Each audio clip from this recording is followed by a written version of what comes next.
Hi everyone, thank you so much for visiting my channel. In today's video, we're gonna talk about taking the public transportation versus owning a car here in Canada, but specifically here in Newfoundland.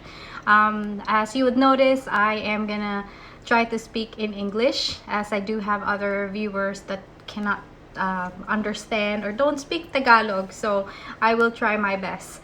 First of all, let's talk about taking the public transportation here.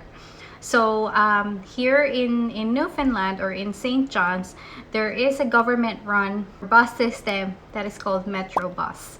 The fare, if you have seen my other or my last video, the fare is $2.50 per ride. So if you're going to point A to point B, it's $2.50 irregardless of the distance. So if you need to do some transfer, then you just ask the driver for a transfer as long as it's going in one direction. So let's say you're going to the west, as long as the transfer is still going to the west, then you don't have to worry about paying another $2.50. Other public transportation, your means of public transportation is taking the taxi or a cab. The base fare here is around $5 or $6. I don't know how much it is now, but it's around that price. And then depending on the distance, then the fare will depend on that. So the buses, there are actually main points. So as I've seen in my other video, one main point here is the Avalon Mall. There's one downtown, there's one at the university, but those main points is where the transfer happens. But in each street or per area, there are designated bus stops. So like for example, where I live, just right across our house is a bus stop, so it's very convenient. However, so the buses actually have their own designated numbers. So let's say bus number one only goes to a certain route. So let's say you were going at a specific grocery store, or let's say Walmart, and you have to take bus number 1, but then you decide to go to Sobeys or different grocery store that is not along the way. That means you would have to do transfer to another bus number. Say, oh, I need to transfer to bus number 2. So there are guides that are available online. It's very convenient. It's really easy. There are the times are there, and the route where the buses go is there as well. So just have a look at my other video so you can have a better idea of what I'm talking about here. I know it's confusing. The consequences of taking public transportation, especially bus, is the time. So there is a schedule that they are following. So let's say you're going for your 5 o'clock shift, and the bus stops at 4:30. So that means even though your work is only 10 minutes away, you still have to go early and catch the bus at 4:30 and then be at work at 4:40. Another thing is, of course, because it strictly follows a schedule. If you happen to miss the bus, let's say it arrives at 4:30 and you're there at 4:32 and it passes, then that means you have to wait another half an hour or 45 minutes for another one. They will not stop at you, especially if they're gone, or will not wait for you there.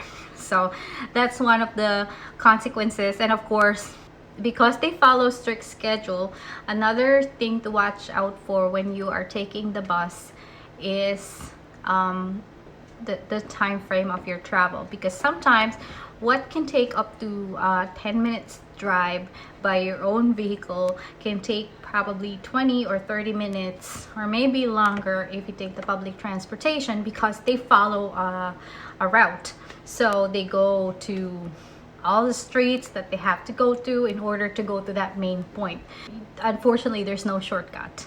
So you have to plan your time accordingly based on the schedule of the bus. So like I said, if your shift is at 5 o'clock and your bus schedule is at 4:30, you have to be ready. You have to be there around 4:20 or 4:25, and then be at work a bit early, you know, and which is not a bad thing.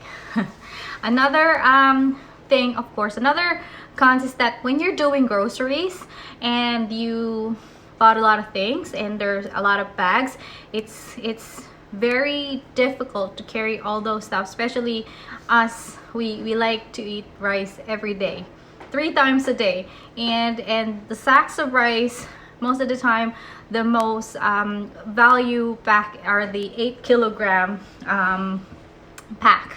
So imagine buying that heavy sack of rice plus your food, and then taking the bus, walking to the bus stop, because there's no bus stop there. Like I said, there's a designated area for the bus stop. So imagine taking all of those with you just to go to the bus stop, and then carrying them all inside the bus, and then taking them all down. It's a lot of hassle. So in that case, especially before, when I was new here, if I know that I'm gonna do groceries, I'm just gonna call a cab going home. So I'll take the bus, I'll go into the groceries, and if I have a lot of stuff, I'll just call a cab. Public transportation, you have your bus, and then you also have the taxis. Of course, pros are, number one, you can save money, a lot of money, and we will know why when I discussed about owning a car here. So like I said, per trip is $2.50 irregardless of the distance, as long as you're going in just one direction. And if you are coming here as a student, they have a student pass which you can get at a discounted price. I think it's good for a month. The last time I know it was $75. I don't know if that was the regular or student price, but 100% the student and the senior rate is a lot cheaper than the regular ones. So now let's talk about buying your own vehicle here. So there's a lot to consider when you are buying a car here. First of all is, are you buying a brand new car or are you buying a second-hand car?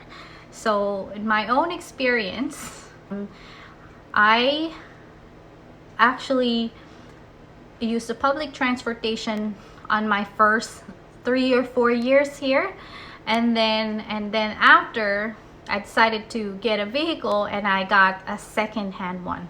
And the reason for that is that because I don't want any monthly car payments, I picked a second-hand car that will, you know, serve me its purpose, bring me to point A to point B. I don't need a fancy one, and it was really great because all I have to worry about is the insurance payment, or the monthly insurance payment, which is mandatory here.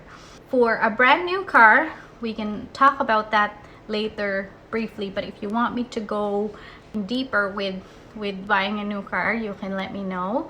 But let's talk about the second-hand one, and I'll discuss the buying a brand new one briefly. So second-hand car, I bought mine at around $5,000, and that's it. So it was an 89,000 kilometer run car. It was a Kia, and it was good. So every year I owned that car for 18, 19, 20, 4 years, and every year I spend about $1,000 for maintenance or less. So 1,000 or less for maintenance. So that includes, you know, changing the brake pads or changing the tire, switching the tires from winter to summer tires, and so on and forth. But with the gas, I am spending about $60 per 2 weeks, so about $120 a month for gas. So the gas is not very expensive, and the car that I picked doesn't really use a lot of, or doesn't really burn a lot of gas, so that's a plus. But because I'm a fairly new driver here in Canada, my insurance is a little bit high. So I was paying about, I think, around $200 a month for insurance. and that was there is a full coverage and a third-party liability, and that was only a third-party liability, meaning if you got into an accident, they will take care of the other car in an accident, but not yours. But for me, it is a second-hand car, and really, you know, if that ever happened, I think it's a lot better to just get rid of it than to have it repaired, to be honest. So that's one thing. So that was 120 for gas, 200 for car insurance, and for maintenance for a year about $1,000. So just for the insurance and the gas, I am looking at about $320 a month. So multiply that for in 12 months, and you're looking about around $4,000, $5,000 plus your maintenance. So you're looking at $6,000. Compare that to taking the bus. So let's say you're taking the bus and you're buying the $75 card. That is good for a month. Multiply that for 12 months, and that's around $1,100 or $1,200. So that's a big difference there in transportation. But of course, the big difference besides the price is the convenience. So and so if you want to go to a place, then you can actually easily go when you want to, when you wish to, and when it is convenient for you. And of course, if there is an emergency, you do have a vehicle to use. I think it's very also it's good when you have a second job or a part-time job, because after your first job, you can just go easily to your second job, and that, you know, saves your energy. But yeah, that is if you are buying a second-hand car. You don't have to worry about monthly payments.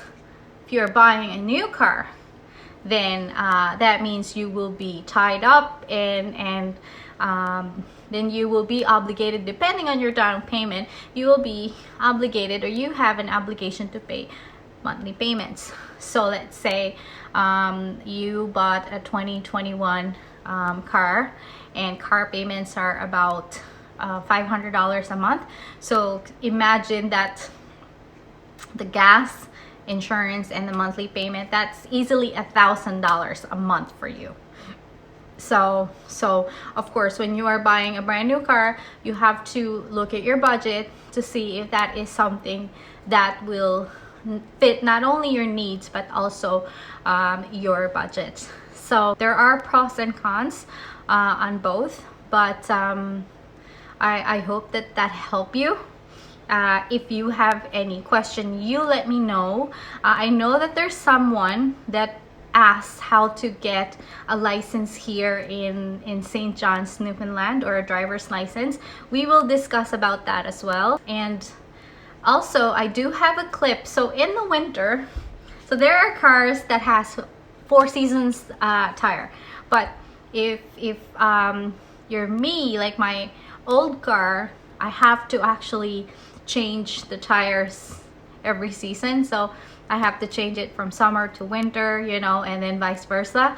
And another thing to worry about if you have your own vehicle is over the winter, before you can use your car, you have to clear the ice. So you have to take care of your vehicle, you have to clear your driveway, so that's extra work there for you as well. Yes, it's convenient, but there are also some inconvenience. And I do have a clip of that here. Real quick, I'm gonna show you.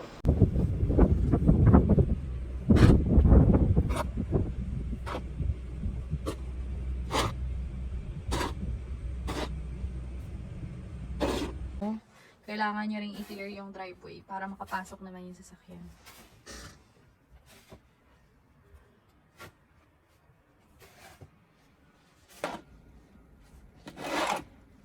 And that's it. So if you have any other question, you let me know. We can also discuss about steps in buying a new car, and maybe I can make a video about getting a driver's license here in Newfoundland, so that, you know, it'll be easy for you when you get here.